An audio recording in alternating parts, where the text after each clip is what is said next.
Sa mainit na kawali, maglagay tayo ng mantika. Sunod naman natin yung sibuyas natin. Gisahin lang natin to.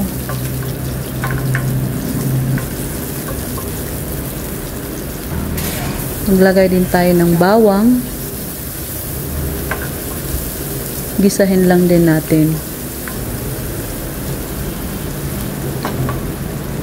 Sunod naman natin yung ating gulay, sitaw, okra at talong. Napakasimpleng ulam lang to. Tipid sarap sa budget nyo. May ulam ka na, healthy pa. So lutuin lang natin yung ating gulay. Maglagay tayo ng asin.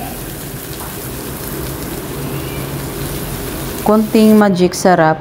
Nasa inyo na kung maglagay kayo ng pampalasa o hindi. Tapos maglagay rin tayo ng paminta at ilagay rin natin yung ating kamatis. Kasi minsan merong magsasabing may magic sarap. Hindi naman po nakakamatay ang magic sarap dahil yan na po ang kadalasang kinakain nating mga Pinoy. Tapos ilagay natin yung sabaw ng ating mackerel sardines. Minsan kasi napaka-uwi ng mga tao.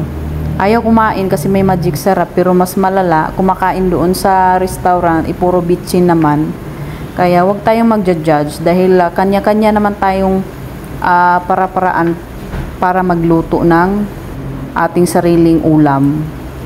Pwede kayong maglagay ng magic sarap, pampalasa o anuman. Pwede rin hindi. Kayo naman ang kakain. So ilagay na natin ang laman ng ating mackerel sardines.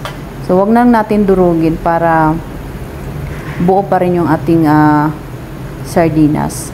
Maglagay tayo ng siling green at sibuyas dahon. Tapos, ilagay na rin natin yung ating gata. Papakuluan lang natin siya ng mga ilang minuto. Tayong mga Pinoy, mahilig talaga tayo sa may mga lasa, may mga panlasa. Dahil hindi talaga tayo tawag nito, hindi tayo makakakain ng maayos pag wala tayong mga panlasa, di ba? So ilalagay na natin ang ating siling pula o labuyo. And then naglagay na rin ako ng kangkong.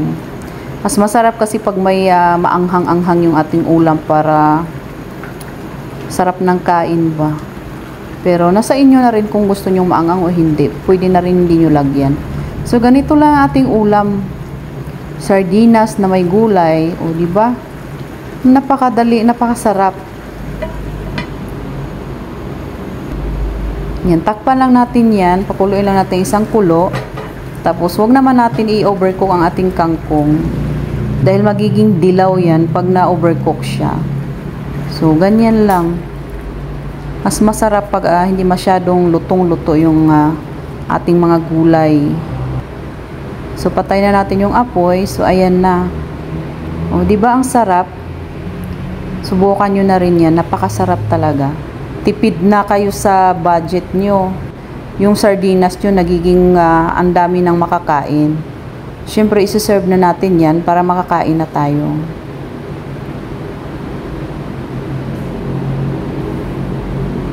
So, subukan nyo na rin.